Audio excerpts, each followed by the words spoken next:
د مرګ مسافر څلورمه برخه.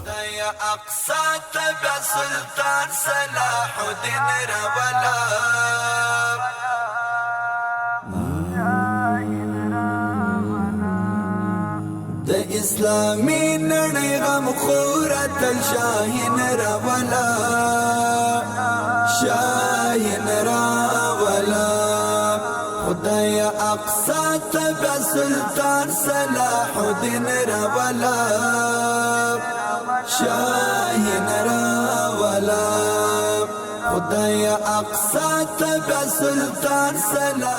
د مرګ مسافر د داستان درنو او قدرمنو اوریدونکو، په دې هیله چې ټول به جوړ او روغ یاست. الله رب العزت مو خوشحال لره. د زه محسن احسان مې یو ځل بیا د مرګ مسافر د داستان د خپرونې کوربتوب کوم، په دې هیله چې دا خپرونه تر پایه راسره واورئ. په تېره برخه کې مو اورېدل ابو نواس سمدستي په ځواب کې وویل. دا چې ابو نواس په ځواب کې څه وویل دا به په نن خپرونه کې واورو انشاء الله تعالی. ابو نواس وویل: مشر خاقان، هلته موږ مخ خلاص نه وینځل، بلکې زموږ څخه د سپینو زرو یو سیخ لوېدلی و، هغه مو لټاوه. غدای خان بیا وویل: په بګدو قسم که چېرته تا درواغ ویل نو ژوندی به مو ښخ کړم. غدای خان جنګیالیو ته امر وکړ چې لاړ شي هلته سیخ ولټوئ. جنګیالي لاړل او هغه دواړه په خیمه کې ولاړ وو. لږ وروسته جنګیالي راغله چې د یوه په لاس کې د سپینو زرو سیخ او دا یې وویل چې په هغه ځای کې پیدا کړ چېرته چې دوی لټاوه. غدای خان ویل: مجرمین غریب خلک دي، نو ځکه په اوبو کې د سپینو زرو سیخ پیدا کول ناجایزه نه دي، نو ځکه دوی معاف شول او لس نور د سپینو زرو سیخان به هم ورته په انعام کې ورکول کیږي. بیا ویل: تاسو دواړه زموږ دښتې ته د څه لپاره راغلي یاست؟ موږ پهلوانان یو، د خاقان د پهلوانانو او تر وهونکو سره مقابله کول غواړو. د کوم ځای څخه راغلي یاست؟ مصر نه. د مقابلې نه مخکې بیا هم فکر وکړئ، موږ سره داسې پهلوان شته چې د غټو غټو پهلوانانو هډوکي یې مات کړي دي، د هغه نوم پیله دی. ابو نواس سنا وډبوله او وویل: زه به یې د خاقان په مخ کې داسې لکه څنګه چې زمری خپل ښکار کوي.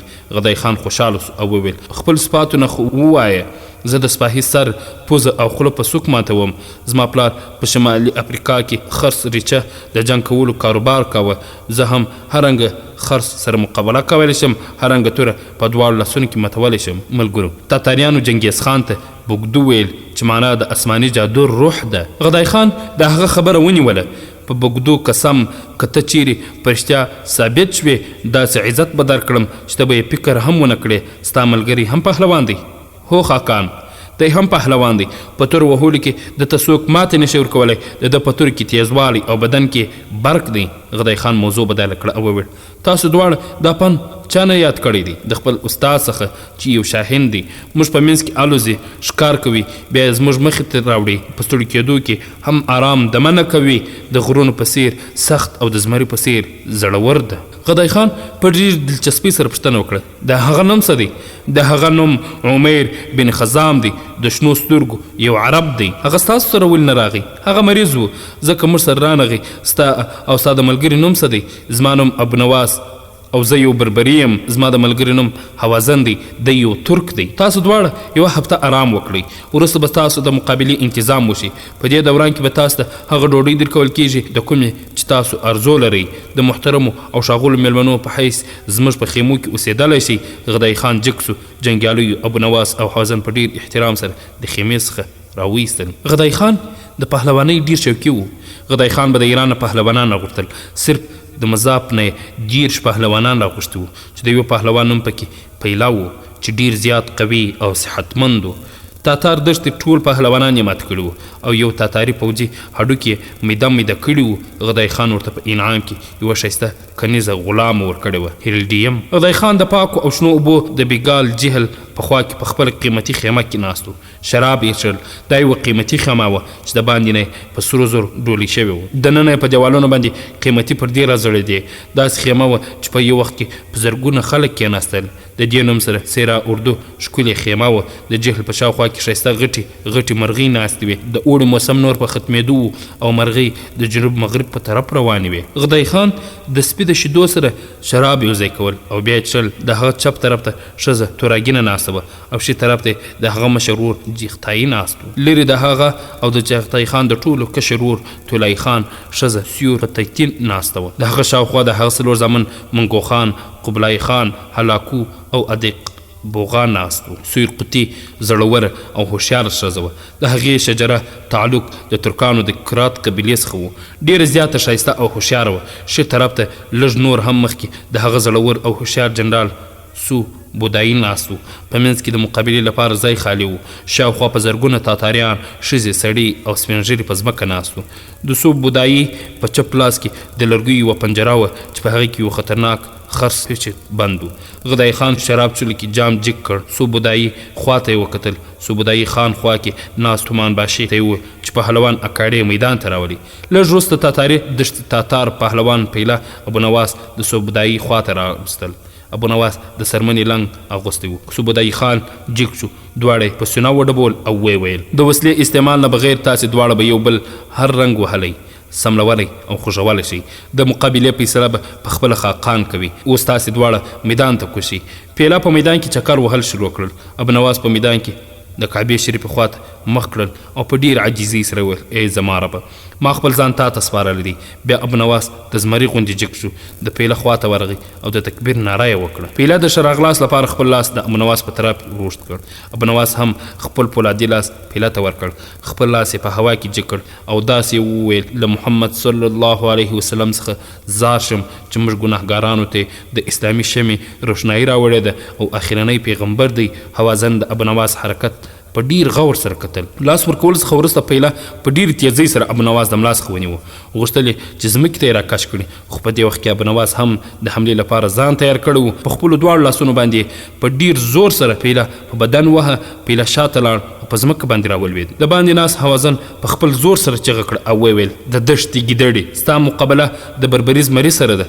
که تر اوسه ګیدړې د زمري څخه مقابله ګټلې وي نو نن به ته هم وګټې، که نه نو زما د غرونو زمری به نن تاثیر کړي. هوازن دا جمله په عربي کې ویله ځکه پرې تاتاریان پوه نه شول. پیله او ابونواس بیا سره نږدې شول. پیله یو لاس د ابونواس د بغل لاندې کړ او بل لاس یې د پښې څخه ونیو. شاید پیله غوښتل چې ابونواس جګ کړي او شاته یې وغورځوي، خو ابونواس په یوه لاس کې د پیله ورژمیږ ونیو او په بل لاس یې د ورون څخه ونیو. اوس دواړه د یو بل د حملې څخه ځان خلاصولو کوښښ کوه. دواړه خپل ټول زور سره راجمع کړ او په ځمکه باندې کېناستل. دواړو ته یو بل د غورځولو ښه موقع وه او یو هم نه غوښتل چې دا موقع له لاسه ورکړي. ناببره ابونواس خپل ښه زنګون په زور سره په ځمکه وواهه.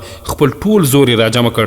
الله اکبر ناره یې اوچته کړه. په ناسته یې پیله هوا ته پورته کړ او خپلې شاته یې ګزار کړ. غدای خان په خپل لاس کې جام خالی کړ. خوا کې ناست ورور چغتای خان ته یې وویل دا بربري د شاهین په شانتې دی، یقینا دا به پیله ته ماتې ورکړي. پیله غوښتل ځان پورته کېدو ته جوړ کړي، خو ابونواس د زمري په څېر په یو ټوپ باندې له ځانه لاندې کړ او د سیابیلونو په خاطر یې پیله د ځمکې سره ومر او بیا ورته په سینه کېناست. غدای خان په اشاره سو بودایي د ابونواس د پیله د سینې څخه لرې کړ او بیا یې پر شا باندې وټپاوه او ویې ویل بربري زمری تا مقابله وګټله، راځه چې خاقان دې غواړي. د سو بودایي سره ابونواس د غدای خان خواته ورغی. غدای خان جګ سو، د ابونواس په اوږه باندې لاس کښېښود او ویل تا چې کوم خپل صفتونه ویلي وه ته په هغې باندې پوره ثابت شوې. له نن وروسته به دښته کې ته د یو محترم میلمه په حیث اوسېږي. اوس ته خپل ملګري میدان ته راواستوه، هغه به زموږ تومان باشي سره مقابله کوي. ابونواس د هوازن خواته ورغی. هوازن جګ سو او ورته غاړې شو. ویې ویل پیله د دښتې غونډۍ وه، تا هغه غونډۍ داسې ماته کړه لکه د ګوبي دښتې تیز توپان چې د شګو غوندې میده کوي. مبارکي درته وایم. ابونواس په مسکا شو او ویې ویل ته اوس ځان په وسله سنبال کړه او میدان ته لاړ شه، ستا مقابله د تومان باشي سره ده. هوازن لاړ. زغره یې له اول نه په غاړه وه، زور پوځي خولۍ یې په سر کړه، خپل ډال او ځلېدونکي تورې راواخیستله او له پوره دبدبې سره یې میدان ته لاړ. مخالف تاتاري یې د مخکې څخه میدان کې ولاړ و. دواړه یو بل سره په مقابله شول. کله به چې وزني تورې او ډالونه سره وجنګېدل نو میدان کې به یو شور جوړ شو. تاتاري په ډېرې تیزۍ سره حملې کولې، خو هوازن به صرف ځان ساته. شاوخوا تاتاریانو ته اوس یقین وشو چې تاتاري په مقابله ګټي. خو غدای خان خپل ورور ته ویل دا ترکۍ به زموږ د تومان باشي څخه ماتې خوري، خو په دې شرط چې د ده په جنګېدو کې کوم راز پټ نه وي. خو ابونواس ته پته وه چې هوازن به ماتې ورکوي. کله چې په تاتاري کې د ستړیا اثار راښکاره شول، هوازن د وږي زمري په شان حملې شروع کړې. داسې محسوس کېدله چې د تورې څخه د اور شغلې بادېږي. داسې خطرناک حمله یې وکړه چې امید یې ترې نه کېده. د هغه توره په هوا کې سیلو سیلو اوازونه کول. اوس هغه تومان باشي خپل خیمې ته روان کړی و. هوازن یو ځای کې ودرېد. دوه خطرناک وارونه یې وکړل چې تاتاري په ډېره مشکله په خپل ډال سره دفاع وکړه. هوازن د اخر وار څخه وروسته خپله توره د هغه په ډال باندې پرېښوده. په خپل ډال باندې د هغه بدن مختلفې حصې ووهلې. تاتاري د خپلې تورې سره د حملې وس نه درلود. کله چې هوازن په خپل ډال باندې داسې ووهه چې د زغرې باوجود یې د هغه دواړه اوږې زخمي کړې او وینه ترې روانه شوه. د هوازن د حملو برداشت یې ونه کړ، په ځمکه باندې راولوېد. هوازن خپله توره په خپل پوښ کې کښېښوده، د ابونواس خواته راغی او کېناست. تاتاري جنګیالي راغلل او تاتاري تومانباشي د میدان څخه یوړ. غدای خان صوبدایي په اشاره خپل ځان ته راوغوښت. د هغه په غوږ کې یې څه وویل، د ابونواس خواته راغی او وویل خاقان وایي چې د دښتې خس بیچ اوس د مقابلې لپاره تیار یې؟ ابونواس په خپل سینه لاس کېښود او وویل همدا اوس په همدې وخت کې تیار یم، نو میدان ته راشه. ابونواس خپل لاس د څرمنې پوښ واغوست چې ځای ځای پر د اوسپنې پټۍ لګېدلې وې. بیا د میدان منځ ته راغی او ودرېد. تاتاریانو د خرس پیچ پنجره میدان ته راکش کوله. 20 وسلوالو تاتاریانو د ابونواس او خرس پیچ شاوخوا ودرېدل، هسې نه چې خرس د میدان څخه بهر سیبیلونو حمله وکړي. څنګه چې د خرس پنجره خلاصه شوه د باندې راووته. ابونواس د خرس پریشانه کولو لپاره په پوزه یو ضرور سوک ورکړ. خرس یو دم د حملې لپاره په ابونواس باندې خپلې مخکینۍ پښې پورته کړې. ابونواس رامخکې شو، خپل چپ لاس یې د اوسپنې پټۍ پرې لګېدلې وې، د خرس په خوله کې ورکړ. خرس د ابونواس په لاس باندې د خولې لګولو کوشش کاوه. په همدې وخت کې د ابونواس پولادي سوکان د خرس په خېټ کې په هغه نازک ځای ولګېده چې خرس چغې شروع کړې. ابونواس په ډېرې تیزۍ سره په حرکت راغی. یو دم یې د خرس شاته ټوپ کړ او خپل دواړه لاسونه یې د خرس څخه راتاو کړل. په ډېرې تیزۍ سره یې په خپل زنګنو باندې په شا ووهه. چې کله پوه شو چې اوس خرس ناکاره شو، نو د خپلو دواړو لاسونو حلقه یې نور هم ټینګه کړه او هغه یې ختم کړ او له میدان څخه بهر راووت. صوبدایي یو ځل بیا ابونواس او هوازن د غدای خان مخې ته راوصل. غدای خان دواړو ته لاسونه ورکړل او په خندا شو. ما چې په زړه کې کوم معیار تاسو لپاره جوړ کړی و، په هغې کې تاسو پوره ثابت شوئ. زه تاسې دواړو ته د تومانباشي منصب درکوم چې په تاتاري لښکر کې د تاتاري نه بغیر بل چا لپاره ډېر د فخر خبره ده. تاسو اوس په دښته کې آرام وکړئ. یوه میاشت وروسته به بیا ستاسو مقابلې وي. بودایي د دوی د اوسېدو داسې بندوبست وکړه لکه چې زموږ د تومانباشي کېږي. غدای خان د خپلې ښځې او ورور سره روان شو. سیل کوونکي هم جګ شول او د خپلو خیمو په طرف روان شول. ابونواس کله چوکۍ خواته راغی تر څو خپلې جامې بدلې کړي. یوه تاتاري پیغله نجلۍ د هغه خواته راغله. یو دسمال یې د ابونواس خواته واچو او وویل تا ته ستا د کامیابۍ مبارکي وایم. ابونواس سر جګ کړ، د هغې طرف ته یې وکتل. هغه ډېره زیاته ښایسته وه او ویښتان تر زنګنو پورې اوږده وو. د سرو زر ګلان یې پکښې ایښي وو. د لږ وخت لپاره ولاړه وه، بیا د هوسۍ په څېر منډه کړه او په نورو ښځو کې ورکه شوه. ابونواس دسمال راواخیست چې د نرۍ ټوټې څخه جوړ شوی او ښایسته بوی ترې تله. ابونواس دسمال ولید چې یو خط پکې په ترکي ژبه لیکل شوی. د الله جل جلاله شکر دی چې زه مسلمانه یم. ستاسو دواړو کامیابي ډېره غټه کامیابي ده، لیکن ستاسو په کامیابۍ ستاسو مخالفین له تاسو سره کینه پیدا کولی شي. کیدای شي چې ځان ته ځای کې تاسو ته نقصان هم ورسوي. د دې لپاره تاسو په ډېر احتیاط سره ګرځئ. چېرته چې تاسو سره کینه کوونکي وي، هلته به ستاسو خیر غوښتونکي هم وي چې هر وخت به ستاسو حفاظت کوي. ابونواس دسمال راټول کړ او په جیب کې یې واچوه. په دې وخت کې بودای خان هم راغی. دواړه یې د ځان سره د ښار د خیمو په طرف روان کړل. د دواړو لپاره داسې خیمې اماده شوي څنګه چې د تاتاري تومانباشي لپاره وي. دواړه خیمې د هغه خیمې سره نږدې وې چېرته چې د غدای خان کشر ورور طولای خان ښځه سیور قطني د خپلې کورنۍ خلکو سره اوسېدل. صوبدایي هغوی خیمې ته راورسول او بیرته لاړ. نو ابونواس هوازن ته وویل کومې جنۍ چې موږ ته د احتیاط ویلي دي، د هغې په خبرو کې همدردي او رښتینولي معلومیږي. د شپې باید موږ د خپلې خیمې په ځای دواړه سره یو ځای په یوه خیمه کې ویده شو. هوازن د هغه خبره تایید کړه. د شپې باید په خیمه کې په نمبر ویده شو. موږ باید ډېر احتیاط وکړو. خو په یوه خبره باندې زما ذهن ونه رسېده. څه آیا کومه تاتاري جنۍ مسلمانه کېدلی شي؟ ما هم دا فکر کولو، خو وروسته به معلومه شي. بیا دواړه یوې خیمې ته دننه شول. په درېیمه ورځ د ماښام څخه مخکې ابونواس او هوازن د خپلې خیمې څخه ووتل. په دښت کې تیز توپان و. دې وخت کې د هوا په زور د بیکال جهل اوبه تلې او راتلې چې هغوی د کیرولولان سیند سره خوا کې د برخان غرونو طرف ته روان وو، چېرته چې د چنګیز خان قبر د سونو د ونو لاندې و. هغوی ولیدل د ګوبي دښتې څخه د تاتاریانو قافله را روانه ده. د سامان څخه ډکه د اوښانو قافله وه چې شاته یې ګردونه جګېدل. د اوښانو یو اوږد قطار و چې د توپان د شګو له وجې یې خپل مخونه پټ کړي وو. په قافله کې دننه د ډولونو اوازونه اورېدل کېدل. ابونواس او هوازن لږ مخکې شول. د ونو په منځ کې چا سندرې ویلې چې هغه دواړه پرې نه پوهېدل ځکه چې هغه سندره ډېره پخوانۍ وه. بل دا چې سندره ویونکې ډېره لرې وه. کله چې د چنګیز خان قبر ته ورسېدل، سر کې یې اوسپنه لرونکي غشي راغی او خوا کې یې ولګېد. کله چې دواړو وکتل کوم طرف څخه چې غشي راغلی و همهغه جنۍ ولاړه وه کومې چې د احتیاط لپاره ورته ویلي وه هغوی مخې ته ولاړه وه هغه د بدخشان لال په شان ښایسته وه په مخ باندې یې خوشحالي وه بیا یې لنده په اوږه باندې کښېښوده او د خیمو په طرف یې منډه کړه هغوی غشي راواخیست د هغې په سر باندې یوه ټوټه وه چې پرې لیکل شوي وه نن شپه تاسو د سیوري قطي خیمې ته راشئ ستاسو سره په یوه مهمه موضوع باندې خبرې کوو کله چې تاسو دواړه د خیمې مخې ته په تیاري کې یو لګېدونکی مشال تیر شي د دې لیدونکي مشال شاته تاسو دواړه پټ قطني خیمې ته راشئ ابنواس ټوټه راواخیسته او په جیب کې یې واچوله او د خیمې په طرف روان شول ځای ځای کې لګېدونکي مشعلونه وو چېرته چې شاوخوا تاتاریان ناست ول خپلې پخوانۍ قیسې یې کولې ابنواس او حوازن هلته د کېناستلو په ځای خپلې خیمې ته راغلل ډوډۍ خوړلو نه وروسته ابنواس او حوازن د ماسخوتن لمونځ وکړ په خپلې خیمې کې ناست وو خبرې یې کولې صنوبرونو د هغه ګیدړانو په شان اوازونه کول لکه چې د هغې شاته ناپاکه روح ښکاره کېږي ابنواس جګ شو څنګه چې د اسمان نه برېښنا د هغه په خیمې ولګېده هغه د خیمې څخه بهر رڼا یې ښکاره شوه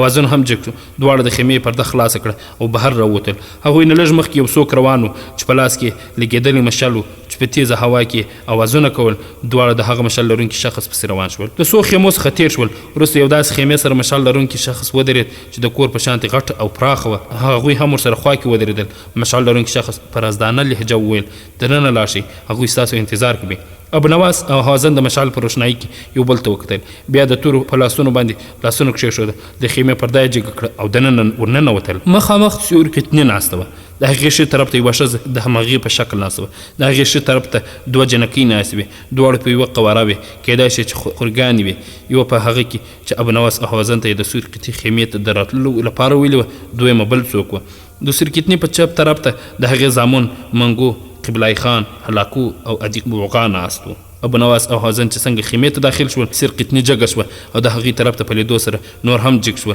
سیر قطني مخکې راغله د ښه راغلاست لپاره خپلې مخې ته یې کېنول خپل ښي طرف ته اشاره وکړه چې دا زما خور ده دا هغه ښځه وه چې د غدایي خان د قتل الزام ورباندې و چې وروسته یو تاتاري جنرال په سوی تفاهم سره اشتباه له منځه لاړه د جنکیو په طرف اشاره وکړه چې دا زما د خور لورګانې دي هغوی چې تاسو ته پیغام در استولی و هغه کلان نومیږي د هغې د کشرې خور نوم حصار دی څو کاله مخکې دا دواړه خورګانې مسلمانې شوي دي خو زه او زما خور نستوري عیسویان یو خو د دې باوجود زما د مسلمانانو سره همدردي ده زه یې ښه ګڼم ځکه چې زه المالک په باغونو کې د مسلمانانو سره اوسېدلی یم او زما اولادونه هلته تعلیم کړی ابنواس د هغې خبرې ونیوله لیکن موږ دې د څه مقصد لپاره راغوښتي تاسو سره یو سودا کوو څنګه او د څه سودا د مرګ مسافر د داستان درنو او قدرمنو اورېدو دا چې د دې ترمنځ څه سودا کېدله دا به ان شاء الله تعالی په راتلونکي خپرونه کې واورو ان شاء الله تعالی دا خپرونه ما محسن احسان چمتو او تاسو ته وړاندې کړه در بیا ستاسو په درنه حضور کې راحضرېږو تاسو ټول په لوی الله جل جلاله سپارو السلام علیکم ورحمة الله وبرکاته محسن احسان سترګې پلارا لمدو ولاړم محسن احسان سترګې پلارا لمدو ولاړم د پاکونکي عمر انت د خپل دین